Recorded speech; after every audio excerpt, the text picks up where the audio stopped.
ਇਹ अर्ज करना ਤੁਹਾਡੀ खिदमत कि सूरा कसस ਦੇ ਵਿੱਚ 500 सूरा कसस सूर 500 सफ़ा तफसीर कबीर सगीर ਦਾ ਉਹਦੇ ਵਿੱਚ हज़रत मूसा ਦਾ वाक़या है ना भी दो खातूना खड़ियां सन तो हज़रत मूसा ने पूछा कि तुहानू की अहम काम है तो उन्होंने अर्ज़ की हज़रत शुएब दी बेटियां सन कि असी अपने डंगरां नू पानी नहीं पिवा सकदियां जदों तक ये चरवाहे पिला के चले ना जावन। तो फिर उन्होंने काम करके तो उन्होंने अपना सूरत पढ़ी के रब्बे इन्नी लवान जलता इलैया मिन खैरिन फ़कीर।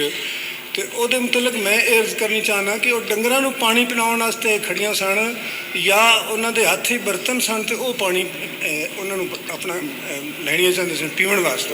दिलचस्पी है जी मैनू ये दिलचस्पी हजूर मैं तुहाडा खुतबा सुनिया सी ते उहदे विच मैं तुहाडा खुतबे की कैसेट सुनी सी तो उहदे विच तुसीं ये फरमाया कि वह औरतां हथ बर्तन फड़ के खड़ियां सन पानी भरन वास्ते।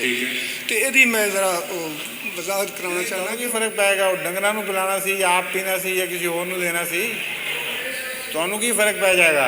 मैं इस वास्ते पूछना चाहना कि मैं तफसीर पढ़े तो उत्थे जानवरों का जिक्र सी कि जानवरों का जिक्र सी भी जानवरों को असीं पानी नहीं पिवा सकदियां जितन ताईं दूजे चरवाहे पिवा के चले ना जावन। दूसरे मौजूद में लिखे है ना जानवरों जी पानी पिलाने का जी लिखे है तफसीर के जोड़े मायने ने उहदे लिखा है तफसीर के जोड़े मायने ने ना तफसीर सगीर 500 सफ़ा की लिखा है यो ही कि उन्होंने मस्तूरात जिहड़ियां सन उन्होंने कहा कि सानू ये अहम काम है कि असी अपने डंगरां नू पानी नहीं पिवा सकदियां जदों ताईं ये चरवाहे अपने डंगरां नू पिला के चले ना जाओ।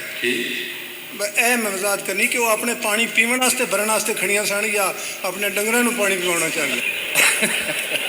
फिर वही गल भावें कुछ भी होवे पानी वास्ते अपने इंतज़ार में खड़ियां सन और हज़रत मूसा ने उन्होंने मदद की थी और पानी उन्होंने मिल गया। बस यह वाक़या ठीक है कि नहीं? ये है तो ठीक लेकिन डंगरां नू पानी पिलाउण वास्ते बहुत ही ज़रा तगोदा करनी पौंदी है तो दो बर्तन घड़ा भर के दे देना ज़रा सौखा काम की फर्क पेगा। तजुदान का लफ्ज़ है फर्क तो कोई नहीं पाता जी। मैं अपने इलम विच अपने यानी जहन खिदमत अर्ज़ की कि मैनू समझ आ जाए कि वह अपने पानी पीवन वास्ते खड़ियां सन लैन वास्ते कि डंगरां नू पानी पिलाउणा है पूछना चाहता। अगर तुहानू ना समझ आई हाँ जी तो उन्होंने की फर्क पेगा। फर्क तो कोई नहीं पाना लेकिन फर्क पै रहा है समझ आ गई है तुहानू ना समझ आए तो उन्होंने दोनों की फर्क पेगा दसो।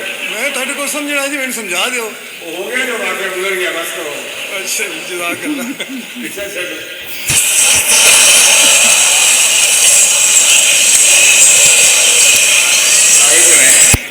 अस्सलाम वालेकुम हज़ूर मैं जुल्फ़कार अली मेरा नाम है जी रब्बा से जी।